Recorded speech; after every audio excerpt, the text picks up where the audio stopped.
Hey, how's everyone doing today? This is Joshua Noel from PremiumBeat.com, and in this After Effects tutorial, we're going to create a Marvel-inspired warp transition.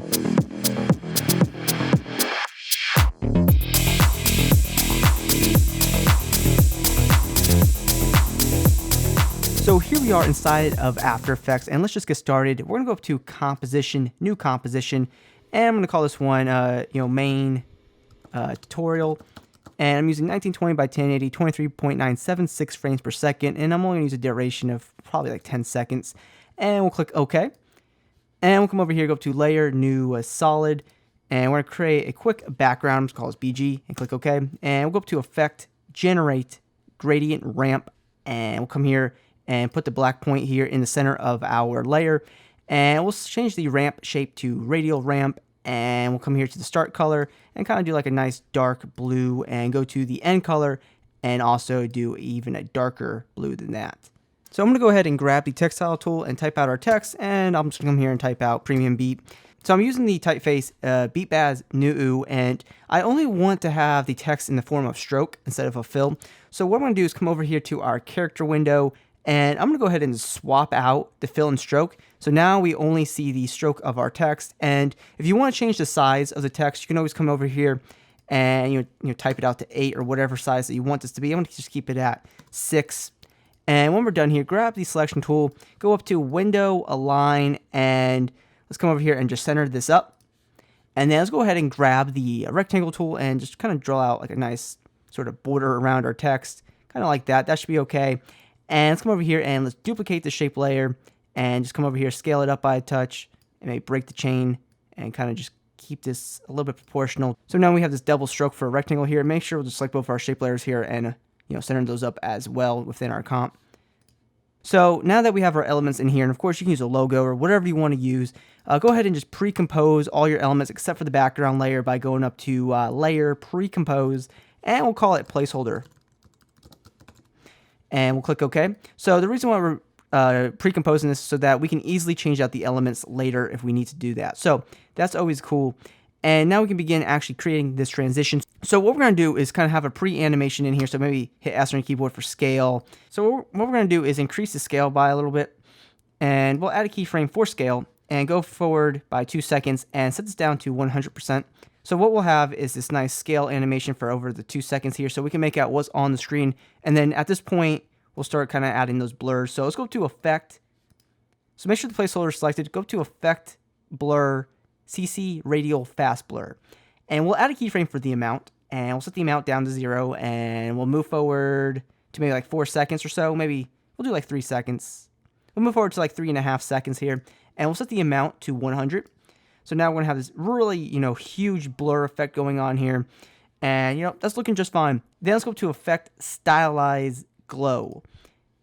And this will kind of help make things push out a little bit more. It looks pretty nice. But what we need to do is keyframe this on a little bit so we're not having this epic glow on for the entire time. So maybe we'll go to like 1 second, add a keyframe for Glow Radius, and hit U on your keyboard to bring up the keyframes, and move that keyframe forward to like maybe 2 seconds. And then bring the glow radius down to 0.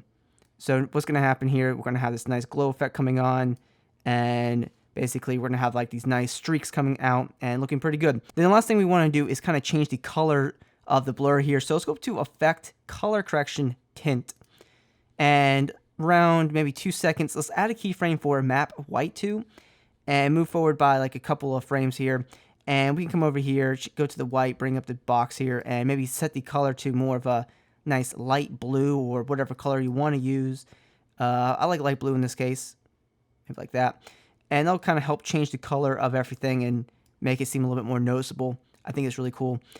Now that our effects are applied, let's go up to Layer, New, Null Object, and let's parent the placeholder to the null object. And let's go ahead and make the null object a 3D layer, and also make our placeholder tutorial here a 3D layer as well. So let's hit P on our keyboard for position. And let's go ahead and add a keyframe for position for our null object and move forward to maybe like 4 to 5 seconds. I'll do like 4 seconds, keep the animation short. And go into the negative space for the Z position and really bring our placeholder past our screen here. So now we scrub through here real fast. See, we get this big animation here. Go ahead and make the last keyframe an easy ease keyframe by hitting F9 on your keyboard. And maybe we'll go ahead and stretch out the last keyframe by a touch as well. Now we have our placeholder flying at us and we're ready for success. So let's go ahead and continue to set this up and finish off this effect. So let's go ahead and rename our placeholder here to add like a 1 into it so we kind of keep track of what's going on here. And then let's go ahead and select our placeholder, go up to Edit, Duplicate, and we'll bring this layer underneath our original placeholder here. And what we're going to do is maybe turn off the glow effect here and also maybe delete the tint effect as well. And we'll go up to Effect, Generate, Fill, and we'll set the color to maybe like a yellow color or something like that, just so we have a little bit of variation. Right at 2 seconds, we're going to hit P on our keyboard, add a keyframe for position, and move forward maybe to like 4 seconds or so, and come over here and bring the Z position out to like -200. So what's going to happen now that these layers are going to start separating, and we're going to be able to see some depth in our animation here. Now I'm going to leave the glow up to you guys. If you want to turn it on and off, I would go ahead and variate this on each of the layers that we're going to create, but I'll be very careful. I'm going to go ahead and keep it off for this one, but then I'm going to go ahead and duplicate our second placeholder here and bring it underneath our original there, hit P on your keyboard for position, and we'll come over here and continue to bring this off by a little bit. Maybe we'll bring the color back to white again, or whatever color that you want to use. But now at this point, we're just trying to create as much depth as possible. Maybe I'll turn the glow back on, and maybe I'll even bring down the glow radius to maybe like 5 or so. All right, and then once again, we'll go ahead and duplicate the placeholder again. And obviously, we're going to be duplicating a little bit here just to continue to bring some depth out. But maybe we'll set this one up to like -500 or so, and reapply go back to the fill over here. Maybe we'll set this one to red or something. That should be okay. And we take a look here. Looking good. Maybe I'll keep the glow off for this one. Maybe we'll just keep the glow off the color so the white can definitely peek through. And we'll do like maybe just one more, duplicate it, bring it underneath, go to position, and maybe we'll set this one to like -600 or so. And maybe we'll do like a nice green color or something like that. Maybe I'll just do, I don't know. Maybe we'll do like a nice, purple color. I like purple. I think it's cool. So looking good. And then maybe also what we can do is offset some of these last keyframes here. So maybe just hit P on your keyboard here, bring up all of our position keyframes, and we come over here and just kind of offset some of these just by a touch. So go ahead and select maybe all these keyframes, go forward by a couple, deselect the top layer here, bring these forward by a couple, and, this will kind of help create a nice like parallax effect, and it'll be really cool. Now that we have all these layers in here, what we need to do is play with the opacity. So hit T on your keyboard for opacity. So go ahead and go through some of these and kind of change the opacity on some of these by a touch. Like maybe I'll do the first one here down to 50%. Maybe I'll go to the second one here, the third one, and set this one down to 25%. And this will kind of help make things peek through a little bit more. And maybe we'll set this next one down to 50% as well. So more importantly, what we need to do is make sure that we can actually read the text as it comes through. So what we need to do is duplicate the original placeholder here, the placeholder 1, duplicate that, and we'll go to our last keyframe for our CC radial fast blur, and maybe set this down to like 25%, so it's not over the top or anything like that, and we can kind of see what's going on here. And while we're at it, I would highly suggest going through some of these as well, and just changing up some of the amount on the radial fast blur as well, just kind of variate it a little bit, and some things will stand out. As you can see, we're getting some more detail in that yellow there.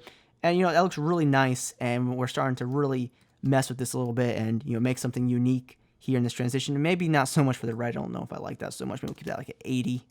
Nice. All right, cool.